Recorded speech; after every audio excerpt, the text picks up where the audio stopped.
on the True Talk Radio Network. Get in on the conversation. Call 1-877-669-1292.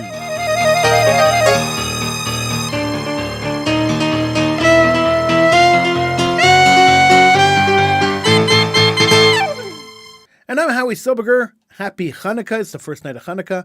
I'm not normally on Sunday nights, but I'm happy to be here tonight. The show is pre-recorded. We recorded earlier in the day, so please do not call in. The reason we're pre-recording, we're going to pre-record tonight and tomorrow, maybe Tuesday, is because we're building a second studio, a backup studio, and all the equipment hasn't come in for that backup studio yet.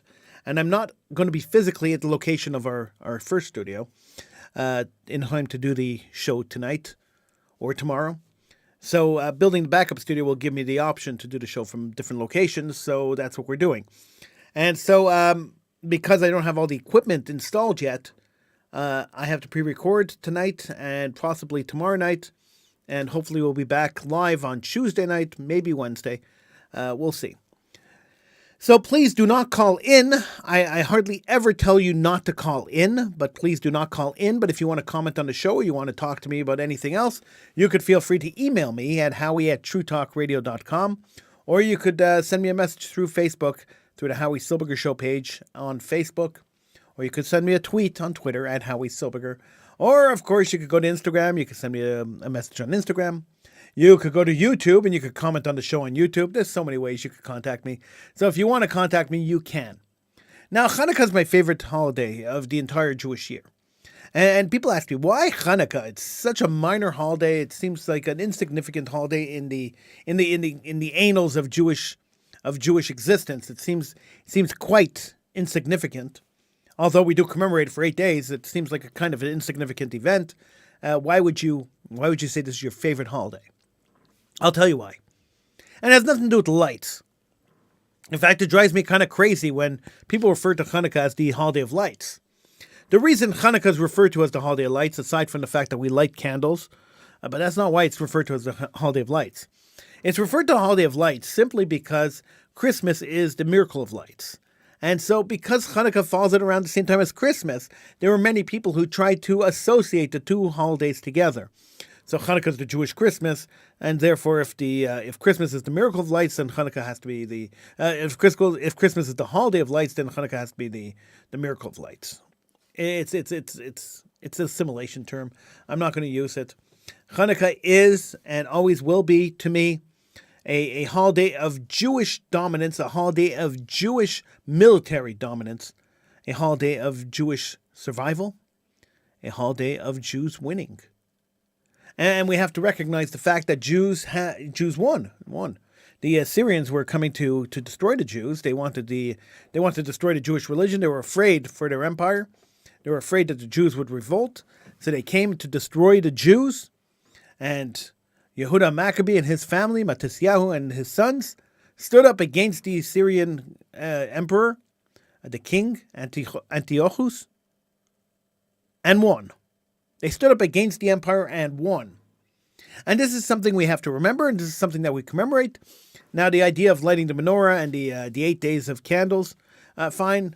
It's a nice little addendum to the story that they had 1 night of oil for the menorah, and then it lasted for 8 nights. Okay, great. Great little story there. But the real celebration, the real miracle of Chanukah, wasn't so much the menorah, although that was a miracle in itself, but it was the Jews winning over the Assyrians.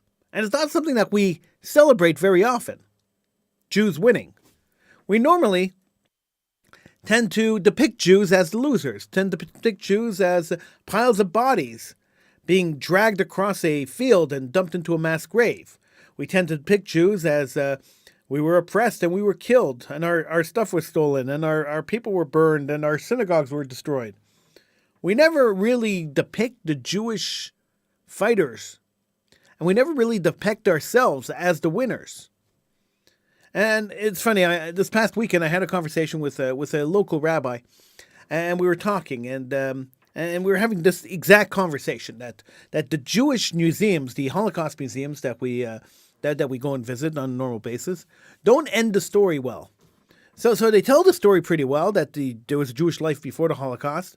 some of them do at least, that there was Jewish life before the Holocaust, and then the Holocaust happened, and a lot of Jews died, and then they kind of ended there.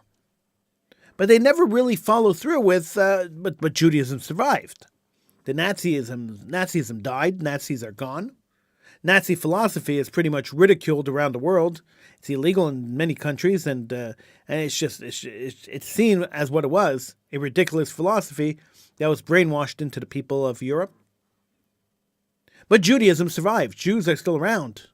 I'm still here. There are many Jews still around. And Judaism will continue to survive. And this is almost never depicted in a Holocaust museum. So you never get to the end of the Holocaust museum. You walk through the boxcar where Jews were transported to the concentration camps, and you take a look, and you see bodies of Jews being buried and bodies of Jews being pushed into mass graves. And that's usually where it ends. And it doesn't continue with a depiction of, and then Jews got their own country.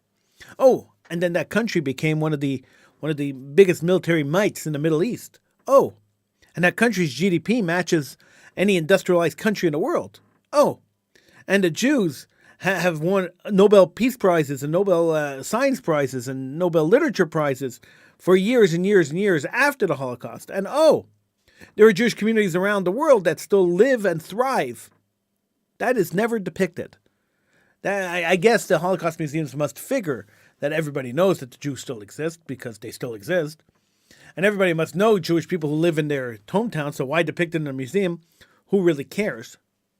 But the truth is that by not depicting Jewish victory, and by not depicting Jews who are strong, and Jews who had survived, mass chaos had survived this Nazism, this destructive force that had come to kill them.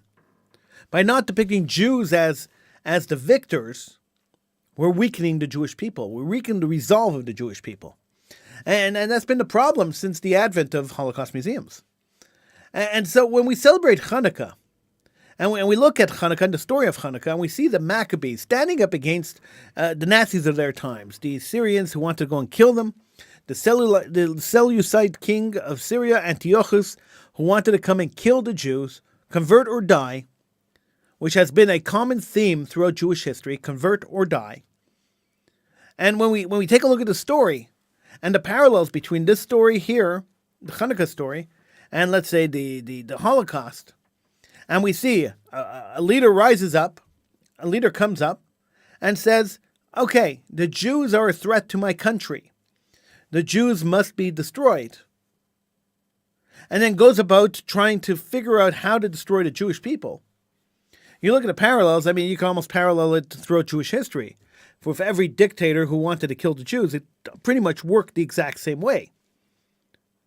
And the Chanukah story is one of the only Jewish stories where we celebrate the victory, where we celebrate the fact that the Jews did not get massacred. The Jews fought back and won the war.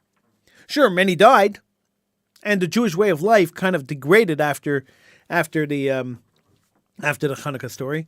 If you read the book of Maccabees, the Jewish religious life kind of degraded until the destruction of the temple. But the Jews survived, and they were there, and they took over their land, and they controlled themselves, and they had self-autonomy. And to me, that is amazing. That's an amazing message, that there could be strong Jews, there could be Jews that win the war. We could lose the battle, but we could win the war. And we won the war, and we should be happy we won the war and celebrate that we won the war. And that should be the message sent everywhere for Chanukah.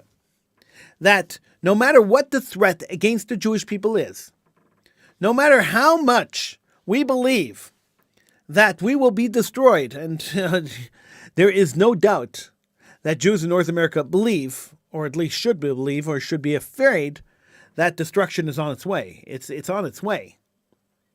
And so as long as we're aware that destruction is on its way, as long as we're aware that the way of life that we live right now may not be the way of life that we continue to live, as long as we're aware of this, then there's something we could do about it. Then we could fight back. We could be Maccabees, and we could fight back, and we could win, and Judaism could survive. And that's the miracle of the Chanukah story, is the fact that Judaism survived. It's the fact that Judaism is still around today. That's the miracle of Chanukah, is that it gives the Jews resolve. It shows that the miracle of Chanukah is that God is watching us, and that no matter what insurmountable challenge that we're facing, we will survive it. We will go on, and Judaism will live on as it has for millenniums. But we have to believe that. There has to be some kind of faith, some kind of belief in the system. You can't just go on and not believe in the system. If you don't believe that we are the recipients of miracles, if you don't recognize the miracles of our lives today, then all of this is just lighting candles in a window. Then it's totally pointless. We have to believe in the miracle. We have to believe. We have to have faith that God is watching out for us. So once we decide that we're going to believe and that we have the faith and that God is watching out for us, then miracles happen, and we see the miracles every day. The establishment of the State of Israel was a miracle right after a Holocaust, right after the world had decided, the industrialized world had decided that the Jewish people were not worth saving. In fact, they were worth killing. They were subhuman. The industrial world had decided that. Canada turned back shiploads of Jewish refugees who escaped the ovens of Auschwitz. And they turned them back with the motto, none is too many. They turned them back, sent them back to where they came from so they could go back to the concentration camps and die. Cuba did the same thing until the Jews paid off the Cubans. The Cubans didn't let them in either. The Americans didn't let them in. Nobody let shiploads of Jews into their countries because Jews were subhuman, and we're not talking 100 years ago. We're talking less than 100 years ago. Jews were subhuman in North America. They weren't allowed to come in. They had to go die in Europe. And anybody who wanted Jews to come in, and anybody who tried to push for Jews to come in, were not American. They were anti-American, or they were anti-Canadian, or they were anti-whatever country they were in. They had dual loyalties, they said, because they were trying to save their brethren who were dying in the concentration camps in the ovens of Auschwitz and Birkenau and Majdanek. It's very scary. When you think about it, it's extremely scary. And it was less than 100 years ago. So we're talking about less than 100 years ago. We didn't have the Maccabees standing up for us. We didn't have the Maccabees fighting for us. Sure, there were resistance movements right across Europe who were fighting hard and fighting really hard against the Nazis. But who was the real Maccabee? Who was the Maccabee of the time? Who was the savior? There were none. There were no saviors. The Jewish people survived because the war ended. Had the war continued, had the Americans and the Russians not come in and not defeated the Nazis, the concentration camps would have continued to burn Jews. The Americans had the opportunity to bomb the train tracks to the concentration camps, and they chose not to. They chose not to because killing Jews was not their motive. It wasn't their motive to stop the war. Their motive to end the Nazis wasn't because they were killing Jews. Nobody really cared about that. Nobody really cared that there were factories built to destroy Jews. Nobody cared. And we have to remember that too. We have to remember that nobody cared.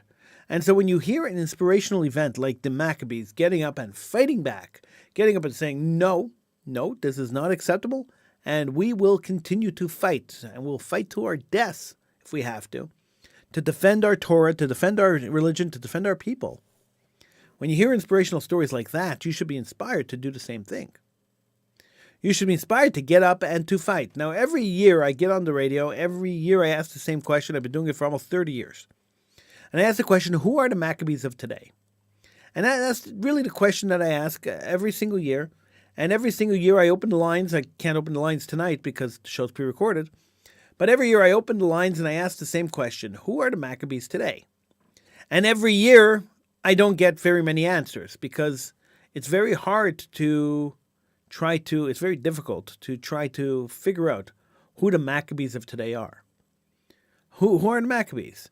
who are standing up for Judaism, who are standing up for the Jewish people, who's standing up for Torah, who's fighting, and who would put their lives on the line in order to fight back and in order to achieve the goal of fighting back and saving the Jewish people. Is there anybody today? I can't think of anybody. And honestly, for the last few years, I can't think of anybody who stands in the forefront of doing this. And that's really sad. It's really sad. 30 years ago, maybe I could have thought of somebody or one or two people. But today, it's very hard to come up with the Maccabee because the Jewish population has become so comfortable and so apathetic living in North America, living in the affluence of North America, that fighting back for Judaism and recognizing that there's a problem and there's a problem that needs to be fought back for is problematic in itself. That Jews don't recognize the dangers of the assimilation factor of North America. They don't realize the dangers of the melting pot that is America. And there's huge danger when you talk about the melting pot. There's huge danger. Jews who intermarry, and there's more than 70% of Jewish men and women in North America intermarry. More than 70%. That's crazy. What a crazy statistic. When you think back to the Maccabees who fought to maintain Judaism, who fought to maintain Jewish way of life, to maintain Torah and mitzvot and the temple, the Beis Hamikdash, and they fought really hard to do that, and they gave their lives for it. And you think back to the Holocaust, where people gave their lives fighting against this Nazi oppression, gave their lives fighting, trying to ensure that they would survive and the Jewish people would survive. And you think about all that, and then you think that Jews moved to North America, hungry and destitute, right out of concentration camps, and they built up vast empires, vast businesses, including Hollywood. They built up everything, and then they gave up on religion, and they gave up on God, and they gave up on anything that concerned and that dealt with morality. It just went out the window. Affluence, money got in the way. I can make a lot more money if my shop is open on Saturdays, and Saturday is a really busy day. Friday night and Saturdays are really busy. I can make a lot more money, so why would I close my shop on Friday night and Saturday? I could make a lot of money if I don't close for 12 days a year because of Jewish holidays. I can make a lot of money if I just went to work. Oh, how am I going to pass my exams at university if I don't go to class on Yom Kippur? How am I going to... And these questions pop up all the time. And these excuses, and that's all they are, they're just excuses, are used all the time to justify watering down Judaism. And this is what happens. And Judaism gets watered down and watered down and watered down. So you start off with Orthodox Judaism, and I hate using these labels because they don't really mean much. But Orthodox Judaism, where the men and the women maintain and follow the laws of the Torah. And then you have modern Orthodox. So what is modern Orthodox as opposed to Orthodox? And once again, I don't put too much credence into these labels, but we have to look at them. So what is modern Orthodox in relation to Orthodox Judaism? It's a watered-down version. All right, so Orthodox Jews, they study Torah, 6 hours a day or 5 hours a day or every, whenever they have time. So in the morning, the early morning, they go out and they study, and then late in the evening, they study Torah. Modern Orthodox, okay, we don't study that much Torah. Okay, we'll study in the morning for an hour, and then we'll study in the afternoon for an hour, but leave us alone after that. And then you have conservative and reform, and those have just trailed right out of Judaism. Judaism doesn't even exist in those worlds anymore. So when you have a religion, and you have a religion that is weak to start with, and you depict it as weak and as losers and as the victims all the time, then you're never really building it up. You're never really strengthening it. And that's really the issue we have with Jewish life today. That the stretching, the building, the growing of the confidence of the Jewish people has not happened in a very, very long time. And the result of that is, the end result of not having strong leadership is not having a strong population. And Judaism definitely does not have strong leadership.